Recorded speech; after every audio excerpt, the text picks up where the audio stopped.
Hi hello అందరికీ నమస్తే. Welcome back to Gavi's delight. ఇవాళ మనము చల్లగా కర్బూజా జ్యూస్ని చేసుకోబోతున్నాము. సో దానికోసం ముందుగా ఒక కర్బూజాని శుభ్రంగా వాష్ తీసుకుని దీన్ని ఒక 2 పీసెస్గా కట్ చేసేసుకోవాలి.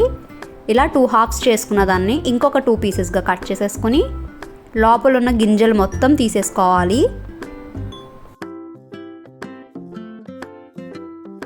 సో ఇలా తీసుకున్న వాటిని ఇంకొక 2 పీసెస్గా కట్ చేసుకుని వాటిని చిన్న చిన్న ముక్కలుగా కట్ చేసుకుని తీసుకోవాలి.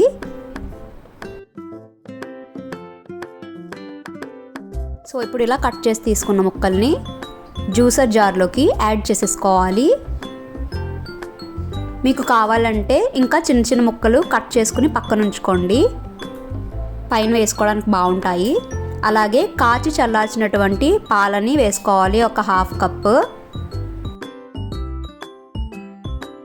అలాగే ఒక 1/2 కప్ వరకు చిల్డ్ వాటర్, అలాగే ఐస్ క్యూబ్స్,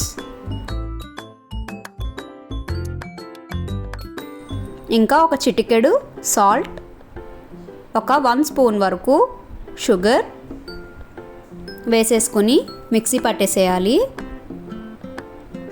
ఇప్పుడు జ్యూస్ రెడీ అయిపోయిందండి. మనకి గ్లాస్ తీసుకుని ఐస్ క్యూబ్స్ ఇంకా కర్బూజాని ఇంకా చిన్న చిన్న ముక్కలుగా కట్ చేసుకున్నాం కదా వాటిని, అలాగే నేను ముందుగా ఇక్కడ సబ్జాని నానబెట్టుకుని ఉంచుకున్నాను, అది ఒక 2 స్పూన్స్ వరకు వేసేసుకోవాలి.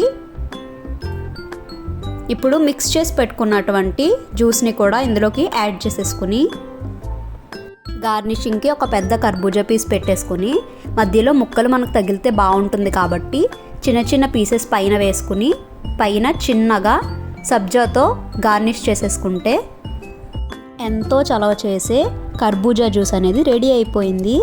సో సబ్జా వేసాం కాబట్టి ఇంకా చాలా చలవ చేస్తుంది మనకి, అండ్ టేస్ట్ కూడా బాగుంటుంది. సో డెఫినెట్గా మీరు ట్రై చేయండి. మరి ఈ వీడియో కనుక మీకు నచ్చినట్లయితే please like, share and subscribe. Thank you. Bye-bye.